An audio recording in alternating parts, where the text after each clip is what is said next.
Well, I gotta say, I've had a lot of fun today playing with this troop, and I didn't even realize it until I made the giveaway video and told people to leave their best comment. This troop is absolutely broken in the beginning of the game, and that's going to be the Archer. Now, I say the beginning of the game, I'm talking about in the first 2 minutes or so inside the round, and depending how many of these Archers you get.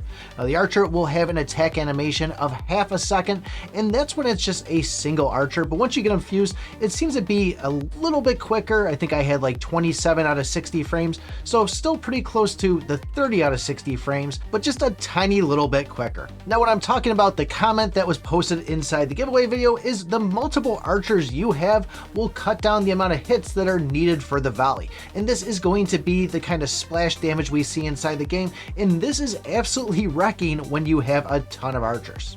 So if you figure you have just a single Archer, after 6 seconds, you'll be seeing a volley attack come in. However, though, you get 2 Archers, that's going to cut it down to 3 seconds. If you have 4, that's going to be 1.5 seconds, and if you have 6, that's going to be every single second these volleys are going to happen, and I'm absolutely destroying full armies by going and grabbing a bunch of these things. Now, I did say that these things will fall off eventually, and that's probably just because I'm trying to grab as many Archers as possible. I did try to get a battle healer once with it. It still didn't seem to really make any difference in the late game of it, but I think if you went and picked up some El Primos or some BKs, or even somebody like Shelly that's going to have a stun type action, that's all going to make a huge difference. It is really kind of tough to say how much damage this volley is actually doing because it's hitting multiple enemies and it's just totally wrecking them for the most part. The amount of people that came up to me that were like, hey, look at this guy full of Archers, I'm going to try to take him down, and they quickly realized that they were losing a lot of troops,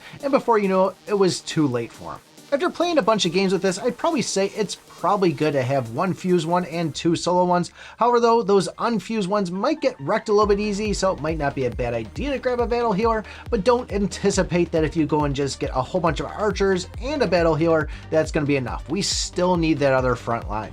I'd say as you get further into the battle and closer to that 1 minute mark, might not be a bad idea to grab an Archer Queen or 2 just to get that extra attack speed, which will definitely help out on this. But overall, this is a fun hero to use. I never really grabbed it that much because I had everything else pretty much maxed for all my commons, and this one was still sitting at 3 stars. It just took way too long to get this thing up to that point, and I can only imagine how strong it's going to be once I get it to Ultra. But if you're sitting on this one and not picking it all, I definitely suggest you give it a try, grab a couple of them. You're going to realize it's a lot of fun inside the game. If you guys haven't entered the giveaway yet, take a look at this video right here. Thanks for watching, and remember, I pick my butt.